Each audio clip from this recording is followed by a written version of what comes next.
Welcome to Raw Talks. My name is David Mac Jones. I'm so excited you guys to join us today. I have a new guest. We're going to be talking to Mike Yates. Mike Yates is an educator, a public speaking coach, and today we're going to be talking about the future of education. How are you doing today, Mike? Good. How are you, man? I'm doing good. And for those who don't know you, can you just talk a little bit about yourself, your background, where you at, like what's going on with you? Yeah. So I am an educator. I work at a school called Alpha. And Alpha is a school that has no classrooms, no hallways, no direct instruction. We are not virtual. We're in the actual building, but we use software to replace direct instruction. So where there's typically a math teacher, we have a math app. What that does for us is that it shortens the academic portion of the school day so that we have more time to do other stuff like teach kids how to flip stuff on eBay or teach kids theory or like have an e-gaming team, like all this kind of crazy stuff in school. My mission and like me, I'm squarely focused on education reform and changing education specifically for Black people. So I care a lot about the total education landscape and all students, but I also recognize that Black students have been kept from not only gaining an education, but because we've been kept from gaining a great education, we've been kept from amassing wealth and all sorts of other things in this country. So a lot of it starts with education. So that's what I'm doing, working with the city of Austin and Teach for America to try to create a school reinvention lab in the city where we're trying to reinvent what school looks like in Austin. Just got my hands on like a couple of things, just launched a podcast. Yeah.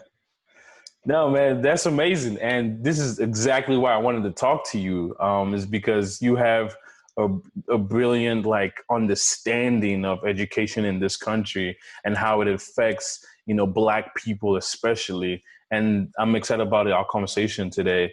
And just before we start going into the different questions, you mentioned just a little bit of how I feel like there's a different perspective of how education, affects, Black children and, minorities. Can you give us a good, foundation or background to that, or things that you've learned over the years of just those effects? Absolutely. So, I mean, I have, I've taken heat for this and I've gotten celebrated for the same thing, but I'm a person. Raw talks. We're keeping it real. So let's do it, bro. Yeah. So I believe that Black people should divest from the public school system and our own system of school. And here's why. It's because Horace Mann, who is considered the father of public education, he didn't build a system that worked for Black children. Horace Mann created an industrial school system that was meant to employ white people in industrial America. Public schooling in this country has always been built in a way that has excluded Black people from the best or the higher quality schools. There's a great friend of mine, his name is Dr. Terrence Green. He's an associate professor of education at the University of Texas at Austin. And he has a great presentation where he starts with a picture of this bridge. And it's this bridge in New York City. And you look at it, you're like, that bridge, the height on that bridge is not right. That height is very, very low. Like a train can't pass through there, a bus can't pass through there. And that's exactly the point. In New York City, there were many bridges like that built so that the standard school bus could not pass underneath that bridge. Wow. To make sure that even after schools were integrated, that they would discourage Black children from being bused into white areas of town. Wow. You look at the history of the United States of America, especially right now where everybody is super conscious about race and about the racial struggle in the United States, school is not separate from that. As a matter of fact, I would argue that one of the greatest evils in American history is weaponizing education against Black people. Wow. I'm gonna look this quote up so I don't butcher it, but no, you're good. Take your time. Noliwe Rooks she's the author of this book called Cutting School. I actually just got it. Okay, awesome. I was communicating with her on Twitter the other day, and I want to make sure that I say it right, but she made this really, really phenomenal. I might have to scroll for too long, but she made this really, really phenomenal uh, assessment about education and equity. Mm-hmm. I'll just go ahead and butcher it so I don't take too long. But essentially, what she says, like, is that education can actually be a weapon that's formed against us. Wow.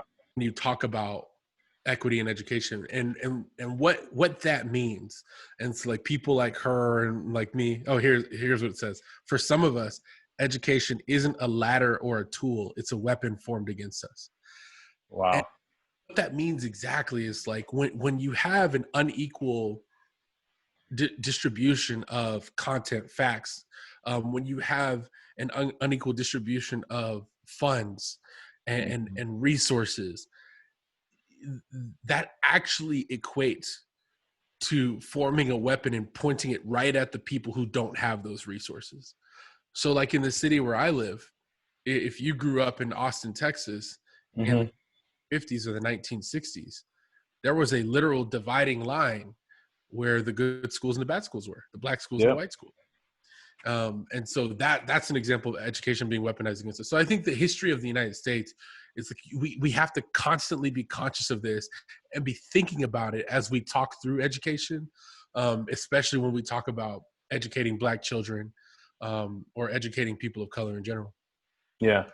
That's so fascinating, because I think that great divide that you're saying, and just the perspective of education being a weapon, Mm-hmm. because people don't have access to that. And as they grow, young Black children, young Black boys and girls grow and not realizing that that's been weaponized against them, and undercutting the opportunities in jobs, in like, just being able to take care of their families. I think that's fascinating. There was something that I talked to you offline about, and you were kind of like breaking down the history of schools, like how they were built and who built them. Like, I really want you to talk about, because I think like that plays a role too. Yeah. So yeah, I mean, I think one of the things that people need to consider is who, like, whatever school you go to, consider who that school is built for. Mm, Um, and a lot of the things, a lot of things that happen, a lot of decisions that are made, they will tell you who the school is built for. So, for example, if your kid goes to a school that's a private school, and that school you pay $30,000 to $45,000 a year to go to that school, that figure tells you something about who that school is designed for, whether the leadership says it or not. Because mm. when you ask leadership, they're going to say, "Oh, anybody can come here," but we know that not anybody Not can. everybody can. Yep. The perfect example I'll actually give of this is because everybody's talked about WeWork at some point, but WeWork launched a school called WeGrow, and not a lot of people knew about WeGrow. Mm, WeGrow was launched in New York City, and it was supposed to be this amazing education project. They actually just finished their very last year, I think. Supposed to be this amazing education project. They had the state-of-the-art building. In my opinion, like academically, curriculum-wise, they weren't doing anything really special, but they had this awesome building. And then you look at the tuition, and for a 7-year-old to go to that school, it costs $45,000 a year. wow. For a sixth grader, it costs $65,000 a year. And so you could pay almost upwards $70,000 a year for your kid to go to school there. Well, that told us who WeGrow designed that school for. And so I think like when you talk about school, and who those schools are built by and who they're built for, that I think that's really, really important to consider. Um, that's why one of my focuses is like squarely on empowering Black people to launch their own schools. So like my kids are homeschooled, and my Yeah. wife runs our homeschool program. And my wife is Black, and my kids are Black, and so am I. And so our kids are getting a uniquely Black experience at home because we can't get that anywhere else in our city.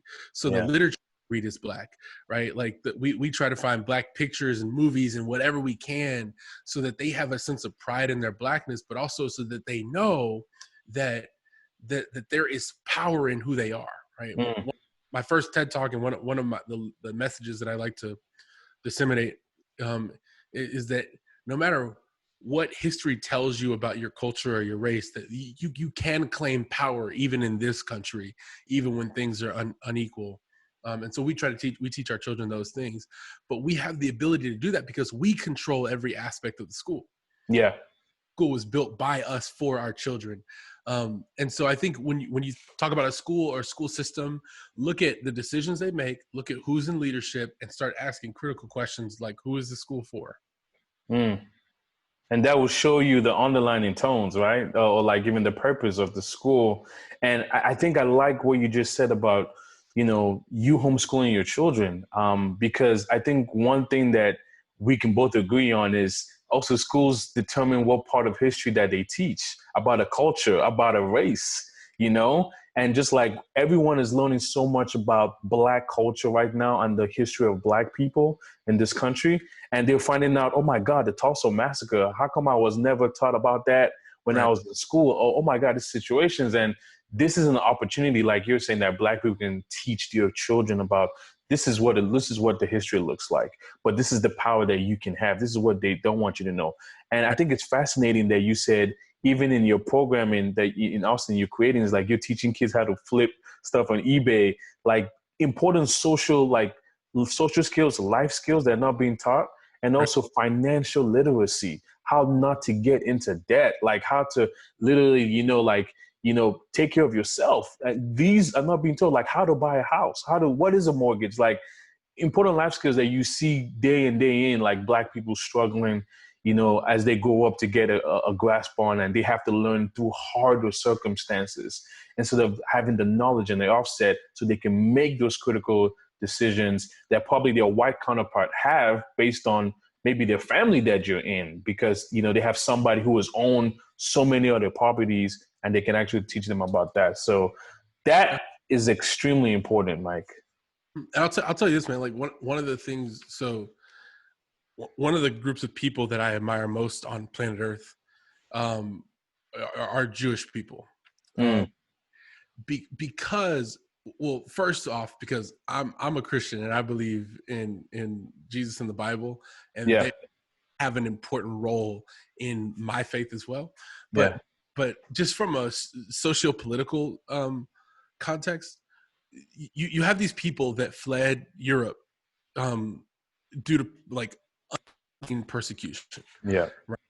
Not only did they receive persecution, but they had an understanding of that persecution that was basically like, okay, like our people have been through this before. Mm, Instead of right, complaining or getting down on themselves, they came to the United States, and then they started doing something that everybody sort of disagreed with, and they actually huddled themselves up together. They built mm-hmm. schools, they built their own businesses, they built their own infrastructure, and now people say things like Jews own half of America, and there's all these anti-Semites out there. Yeah. Which I don't know where that came from, like all the, like I don't know, but the beautiful part of their culture is that they took like this horrific happening to them that happened that occurred in the modern world, and Yeah. turned that into, like, they turned that inward and said, we're going to keep our religion, we're going to keep our values, we're going to build our schools, we're going to build ourselves up economically.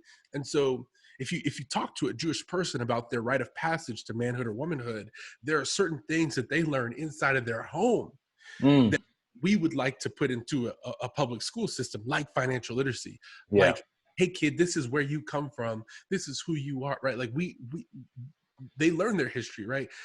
And I don't want to take this too far down, like talking about Jewish culture, but Yeah.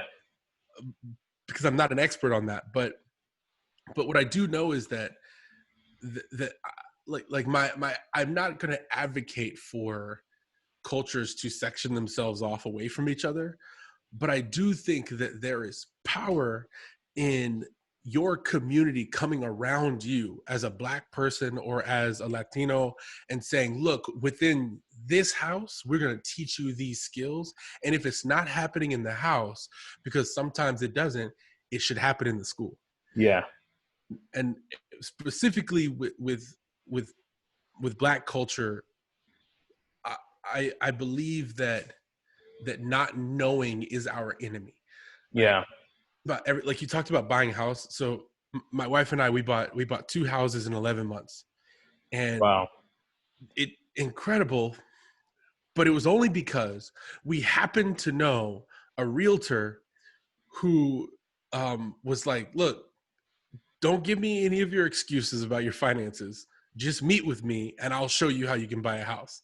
And I, Wow. okay. So we met with him and I was really skeptical. We bought a house and then another one, right? Yeah. Yeah. After going through that process twice, I'm like in the same place as you. I'm like, why wasn't I taught how to buy a house when I was like, why wasn't I taught about this process? In the Because beginning. I thought back to an opportunity in college that I had with a friend of mine where we were going to buy a house in Austin, Texas.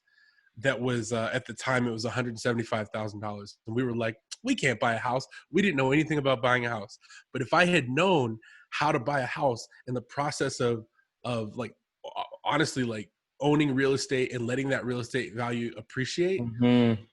I would have known to buy that house because that house is basically in downtown Austin, and today is worth $989,000, and it makes me Wow. sad every time I drive past it. But it's the perfect example. Like if somebody had taken me aside at 17, 19 years old and was like, "Hey, Mike, let me teach you about real estate," I Mm. I might have had a great investment on my hands. Yeah. So Yeah, and I think it's crazy that you mentioned that is how the Black community, like there's not a lot of knowledge in investing in appreciating assets, but there's so much chatter and talk about investing in depreciating aspect, like buying flashy cars, like all this kind of stuff. Like we want to look rich but still be broke, right? Instead of be wealthy, like you were saying with the Jewish community, where like their identity is taught to them in a very young age, and that is enforced by the community that's built around them. yeah, And I think like that is something that a lot of people are learning right now. Like, wow, like knowledge, like we need to get the knowledge. We need to know what we don't know in order to create better systems, better foundations, not just for us, but for also our children coming forward. tell you what, like with identity, what's in terms of like, I think this is important in terms of a learning path as well. Like one of the things that I find interesting, this is the last thing I'll say about the Jewish community. One thing I find interesting is that if you are Jewish, if your mother is Jewish, I don't know if it's an organization or if it is the country itself, but you can get an all expenses paid trip to Israel Oh, to wow. like to go visit your ancestral homeland. And so I've been thinking, I don't have spare time, but one day I might, and I want to try to work. Somebody needs to work with AfricanAncestry.com and Yeah. figure out where you're from. We need to figure out how to get a discounted trip for you to visit your ancestral homeland. So like I know that my brother took the DNA test, and so we found out that we were a shockingly high percentage of Yoruba. Oh, Right, wow. So Nigerian. I'm Nigerian. 88%. So we were like, that's almost the whole pie. And Yeah. I've never been to Nigeria, and I grew up in Houston. Mm-hmm. Oh, which is like a hub. There's so many of us there. Yeah. Yeah. So I grew up around Nigerians, and I started texting people like, "Yo, this is what I just found out," and they were like, "Well, now you got to go visit," and I'm like, "I can't afford to go to Nigeria. I can't visit." There was the Yeah. where I could call or if I could do that at 15 and I could learn about who I was, where I came from, Mm. right? If you could start to dispel myth, I used to, when I taught geography, I used to do this. I would basically like get through everything real fast, and I would leave Africa for the end. And I would Mm. say it was because Africa is the biggest continent on planet Earth, but it was really because I cared the most about it. And I allowed myself to dive as deep as possible in a culture that is that because I'm American doesn't always feel like mine, but it is mine. Yeah, it is. And and so I started doing this game with the kids where I would show them at the beginning. I would show them images of houses and buildings, and I'd say, "Where is this?" And they'd say, "Oh, that's in L.A. Oh, that's in Arizona." I'm like, no, that's in Lagos, Nigeria. Nigeria, yeah. film their reactions. And then I would show it back to them at the end of the unit, and they'd be like, I'm disgusted with myself. Because Wow. that the media told them that Africa, and it was white children, black children, like Everybody. the American media tells you the wrong thing about the rest of the world. And I think, like, for a black child, you talk about building an education program, you talk about building a sense of confidence. This is one of the things that this is raw talk. The MS-13, which is if you don't know what the MS-13 is, they're a gang, and what they do really well is they harken back to Aztec culture, because they believe they are descendants of the Aztecs, and they are. Like, I mean, many Mexican people are, and so because of that, they never forget certain aspects of their culture, and they've got tattoos, they've got, right, and I think that is beautiful, and I want that for black children. I want black children to understand where they come from, why and how we got here, why are there black people in the Caribbean and in Cuba and in Mexico, And everywhere. the slave ship didn't skip that because Mother Africa, like, there's a reason why we call her Mother Africa, right? Yeah. All of that, and all of that. No, man, thanks for sharing all of that, man. I think it's so fascinating that you talk about even the lineage, right? Finding your lineage, finding, like, having a pilgrimage to find out, like, okay, where did I come from? And it's so fascinating that a lot of African countries are starting to do that, to be honest with you. Like, Ghana has this program where they're bringing back, Black celebrities and influencers from the States to Ghana once a year and just talk about, like, their history. So, like, countries are starting to, like, take progress, but that is definitely important, like, just moving forward where people can have, I like to call it the Wakanda experience, right? Because, like, Black Panther really showed us the power between knowing who you are and where you come from, and how powerful and effective that can influence your actions, right? I know we've gone on a huge tangent, but just to bring it back a little bit is, COVID-19 is changing everything in the world today. And so right now, so many parents, so many people are dealing with, like, remote learning, like, a lot of people are working remotely. How do you see COVID-19 continue to affect the future of education and remote learning? Yeah. So that's a great question. I don't, in the short term, I don't think we'll go back to school as normal until at least 2021. I look at what's happening in the country, and the cases are not, like, cases of COVID are not decreasing. Yeah. I anticipate, because looks like many school districts are going back in person. There's going to be kids that get this virus. There's going to be teachers that get this virus. And we will have to do something again, like shut down and go remote.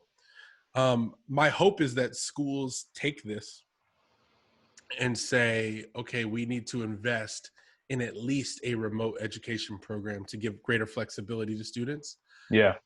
The truth, I had this student years ago who was working on this project that, I mean, it was almost like prophecy at this point, but this was a kid who got in trouble a lot, and he went to in-school suspension a lot, and he really liked my class. And so I was like, all right, Cameron, like, what are you going to do to stop getting in trouble? And he said, I can't stop getting in trouble, but what I should do is I should invent a two-way camera that goes from your classroom into ISS. That way you can just teach your normal lesson, and I can just watch it in ISS. And like I can turn on the camera and ask you a question. And I was like, okay. And then I found out after I left that school that he has actually, for the last 4 years, he's been working on this. He's been trying to develop this remote system to get into classrooms. Remote learning, yeah.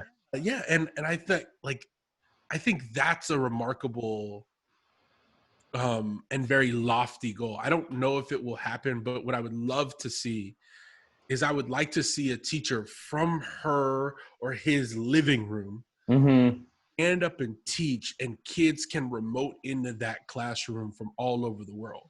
Yeah. Love to see. I believe that somebody is going to figure out for the future of education, how to use remote learning. As a matter of fact, like my friend Tim and I, you had Tim on the podcast. Yeah. Lau and I, we were working on this product that is called Guide, and Tim is still working on it. Guide is now not what it used to be when we first worked on it. So Guide it's gone through many iterations. Like when I talked to him about it. Yeah. We were working on it as an education project, and we actually had this idea of doing live virtual reality classes. Wow. And like we were like, I mean, we were like living in 2045. Like we were gonna have this system where we were trying to develop like goggles and all kinds of crazy stuff. And so the company had to pivot. I'm glad that they are where they are. Mm-hmm. Because it makes much more sense. But I do envision that kind of stuff. I believe somebody is going to partner with Apple and partner with Microsoft, and they're going to push the limits of like what it means to be standing in front of a human being.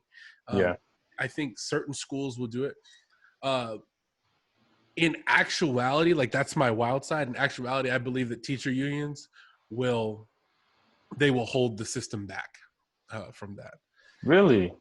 Yeah, because anything, especially in a public school context, anything that appears like it will threaten the job of a teacher unions normally like hold their fist really tight and push that thing out because they don't, they fear change. I mean, this is why the system has been the same for the last 100 years. Yeah. I mean, even if the thing makes a lot of sense. Like there was a guy in Houston years ago who was he was running this experiment, and he was paying teachers to go to faculty meetings. He was paying students to show up to class, and he was paying parents to come to parent teacher conferences. And so it was like he found basically like the worst attendees, and he paid them, and the unions ran him out of the district. Because they were like, we can't have this, even though it makes sense, right? So I think the future of education will be hindered by them. But I'm hoping for this micro school movement to blow up. Yeah. Groups of people. And this is why I say Black people divest from public school system and start your own micro school. It can be you and 2 other families, right? Where you guys are getting together and educating your children. You can eventually grow that thing into a school or a school system, a school network. There are people who are working on that, but I hope to see micro schools blow up. I hope to see independent schools blow up. I hope charter schools do really well. Yeah. I think there definitely has to be a change, because I look at even like when you look at even colleges, what's the leverage of like a high tuition now? Because you're not offering me the building, you're not offering me the resources. I am forced to learn online. So my investment now is looking not like a wise investment if I'm paying all that money and I'm only getting, let's say, a YouTube lecture that you haven't put a lot of effort in. Yeah. Right. Like if you want to take Harvard's Introduction to Computer Science, that whole course is on YouTube right now. Yeah. So like at the point in time where I could do that, or I can go to Lambda school. Right. In 9 months, I can go from 9 months in 9 months, I can go from 0 to like an $80,000 a year job. I go to college, right? Like, why would I, I do think that when people start launching boot camps for every kind of position. Yes. Having more and like when more and more of these people, the millennials, like starting companies. Yeah. Like, oh my gosh, like I just talked about Tim, but when Tim Salau owns several companies, college system on planet Earth should be really worried, because scared. That dude and Taban and me, like people like us, a college degree doesn't mean anything to us. Like, what? Like, I'm glad you went there. Great. Like, but I want to know what you can build, right? And so I think when you start having you have these coding boot camps, but when you start having sales boot camps and cybersecurity boot camps, and when you have education programs where you can get certified to teach in 9 months, why go to college? Like, what does that even really mean? And the other thing I'll say is, like, if you have a better K through 12 system where you're really pushing the boundaries of what a high school education is, And the high school that I actually went to was really close, and I'm disappointed at the progress that they have not made. They were really close to doing this. They had a Westside High School in Houston, Texas has like there's an Outback Steakhouse restaurant attached to the school. Wow. Yeah, like a full kitchen, full like you could. I remember when I was in school, like you could go if you had off-campus lunch, like you could go there, and we had this culinary program that was learning from real chefs. Wow. The part 2 of that, and if they start doing this, this is where colleges should get really scared. Part 2 of that should be if you're good enough to make it through that program in high school, you should be able to be hired by a specific kitchen or company, right? And they had broadcasts, they had everything at this high school.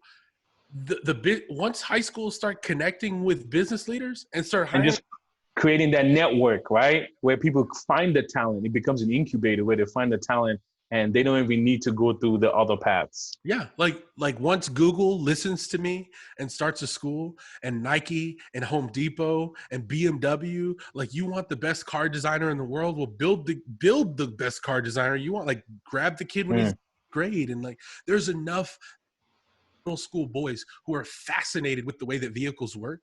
Like I watched a friend of mine lead a workshop at our school where she was getting 8-year-old girls to change tires and change oil. Wow.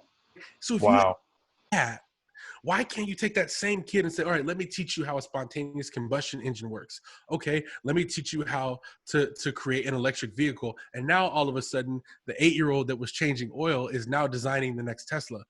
If Elon Musk actually does have a school, but if BMW had their own school, you could do that.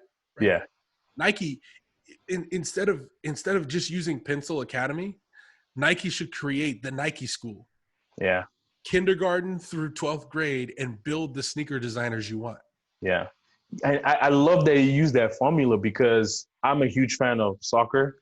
And like in the European leagues, like reason why the talent is so good is because they integrate the education with the school system. Sorry about that. They integrate the education with the school systems because so they can come learn an education, but every day they're getting match fit. They're learning new skills. They're practicing with pros. I'm sorry about that. Someone's trying to call me. I agree. So, and the talent is elevated, and you can see who during the World Cup, which teams are good because those kids started from their place, and grew all the way up. So I think you hit the nail on the head with that suggestion. That gets me excited because this, like 2 years ago, we were trying to figure out, like, we had this competition that we ran between our students. And I was like, yo, the only people we need to look at right now is the English Premier League, right? Because if you look at the Prem Leagues, right, like I'm a huge Arsenal fan. No way. I am too. This is crazy. I hate David Luiz right now. But yeah, like, no. I grew up, and I remember one time my uncle was like, he was like, soccer players are weak. And I was like, really? And then I was watching Thierry Henry. Mm-hmm. That dude seems pretty tough to me. And I watched him do this over the head bicycle kick. And I was like, oh my God. Yeah. So I started watching, and do you know that the fact that the Premier League has this concept of relegation, I love that concept. I love that. I love it too. And I want schools to bring relegation into their school. So we built this competition called Beast of the Week. And we created literally the Premier League so it's like in our school, there's no grades. Only the amount of minutes that you do mattered at the time in your academic work. So we had you award, like you got this big Thanos gauntlet. Mm-hmm. Every time you got the most minutes in the level. And so we were like, well, now we're creating 2 leagues. And if you're in the B league, you can't win the final prize. You can, if you win, you can only get out of the league. And we created relegation. And what you saw was incredible because this is academics. This wasn't even like, it was kids lying to each other. Like, yeah, I'm not going to work on I'm not going to work on my apps tonight. And they would go work till 2 a.m., like lying to each other, like trying to go. like cheating on stuff. Like they were competing so hard. And I asked them, and I was like, do you guys like relegation? They're like, no, we hate this. And I was like, why? And they're like, because it's so scary. You don't want to get relegated. You don't want to get relegated. And I would imagine like in the Premier League, like Liverpool, obviously, like they don't worry, right? Yeah. Like Man City doesn't worry, but like Cardiff City, right? Like you worry about relegation. Right? Because the Like, difference, I love that you use that as an example, because the difference, with like the soccer regulation is like, if you get relegated, you lose 100 million from the sponsors and also from the TV revenue that's divided equally amongst those teams. So it creates a really healthy competition between the clubs that they're investing in everything, whether it's the grassroots level with the academies and the kids, whether it's scouting the whole world for talent in different countries, which makes them more diverse, So there's so many benefits that comes to that. And I think that's phenomenal that you've actually incorporated that system in education. Oh yeah, man. I'm glad that you brought it up, because I really do think like I am tired of hearing people say like, oh, we should be more like Finland with schools, because I'm like, Yeah. I am fascinated with like, how do you produce Luka Doncic, right? Like how do you produce Paul Pogba? Like Antoine Griezmann, where does that guy come from? Exactly. And it's because these guys are like, they're doing the thing that they love attached to their school, right? And I think the framework for anything, whether it's video games, whatever, right? Like I would love to see somebody launch an e-gaming academy where you did 2 hours a day of academics, and the rest of the day you're playing like League of Legends or like the stuff you're passionate about. Yeah, like Rocket, like IMG Academy is so close to this in Florida. But I think they just suck academically. But they're so close to this concept of like, you're here all day. It's a boarding school, so you're going to be excellent academically, but also excellent on the court of the field. They're so close to it. But I do so that's such an interesting and compelling topic to me. Yeah. Oh man, thanks for sharing. I have a few more last questions. What are some things that you're learning during this time? We touched on some things. What are some other things you learned during like COVID-19? What are some trends, or just some ideas that come to mind? Or just some things that you're noticing? Yeah. So one of the things that I noticed with school is that school has to be in person. There's a lot of people that come from outside of the education world that are really excited about this idea of like fully remote K through 12 schools. A fifth grader does not have the discipline to learn online every day. They just don't have the interest, right? Like if we're honest with ourselves, math is not exciting. Yeah. Right. Like grammar sucks. If we're and no kid is going to put themselves through that without a good trade-off. And so I think that we've learned that the physical relationship, the proximity to other people, the playground, so for some schools, even the lunch, right? Like those things are the trade-off to get through the stuff that they don't like. Yeah. I used to put my energy like squarely on trying to change the academic course load. Like I wanted people to switch the idea of an elective and a required course. Like you should be required to take financial literacy, and algebra 2 should be an elective, right? Like if you're interested. That makes sense to me. I mean, it's an uphill battle that I'm not going to win until I start my own school. Just because the rest of the world they haven't adapted that way. But I do think the trade-off is important. I also think that one of the things that I've learned, one of the things that I've actually learned about myself during quarantine is that I actually like working from home. Like I like being at home because my kids are here, my wife is here, and it can get frustrating, it can get loud. Like my office doesn't have a door. Empty walkway, and I have four kids, and they're all under 6. So it gets rowdy. Yeah, so it gets crazy. And so I like that, and I want to figure out like if there is a way for education to harness this idea of like some people do their best work at home, And like, how could you create this staffing model where you allow teachers to go off away from campus for a week and just brainstorm and think of new ideas and new ways to present content so that kids love it. Yeah. Right? And yeah, so it's those two big things. That's awesome. I love that idea. So as we wrap up, what is some interesting, I learned so many interesting about you already during our conversation than our offline conversation, but what's other interesting things about you that people don't know? Oh yeah. So one thing that a lot of people don't know is that when I grew up, I was fascinated with animals and the zoo.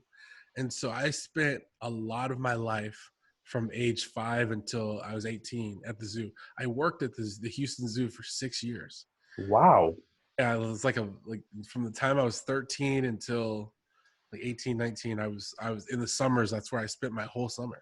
And I loved it. Like I couldn't get enough of that. And so I know many random facts about animals because of that. And it was a blast. It was where I got my first sort of like experience with standing up in front of people teaching things. So, wow, you must have really loved the zoo, because if people don't know, Houston summers are unbearable. Like, and I lived in Houston for like 5 years, so I know, and it's yeah. So now, you definitely loved Houston. now that I've been gone, zoos. I cannot believe I did it. Like, it'll be like a humid day in Austin, which is like nothing compared to Houston. Mm-hmm. Be like, how did I do this? What was wrong with me? And I was outside all day, like all day, just sweating. Like, oh, that's real love. That's real love, and also like finding your passion to, like you said, just teaching people about that. Mike, this has been. Oh, sorry. I was just saying, if I wasn't teaching, I'd be working at a zoo. Yeah. But I was going to say, Mike, this has been a fascinating conversation. I love everything that you're doing, everything that you stand for, especially educational reform in every way that you can. And also educating people about education, because a lot of people don't know. There's so many things I didn't know till like the conversations I've had with you. So in this pivotal time and with everything going on, like I created Raw Talks to elevate Black voices as yourself. How can people support you in this time? Oh man, just connect me on social. Follow me on Twitter at just Mike Yates. My website's yatesmike.com. And so, if you're looking to build a school program, hit me up. I'd love to talk to you. I do consulting and all kinds of work with that. So yeah, I mean, that's really it. Like, most of my work is like confined to specific spaces and with specific groups of people. So, but I'm always down to talk and brainstorm and figure out how we can work together. Awesome, man. Thank you, man. Definitely going to have you back on this show, because please, everything everything you learn is fascinating. So we appreciate you being on, and I know so many people will have learned from this conversation. Thank you, Mike, and we'll see you soon. Thanks, man. All right.